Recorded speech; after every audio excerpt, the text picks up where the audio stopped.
शेर शिकार पे निकले तो जंगल खुशहाल होना चाहिए। जब शेर भूखा रहा तो जंगल भी भूख से मरेगा।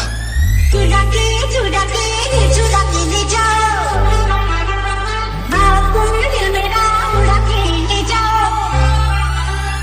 चुरा के ले जाओ, बाबू दिल मेरा उड़ा के ले जाओ। बाहुली तू उठा के ले जाओ, इतना कोई भी उठा के ले जाओ। बाबू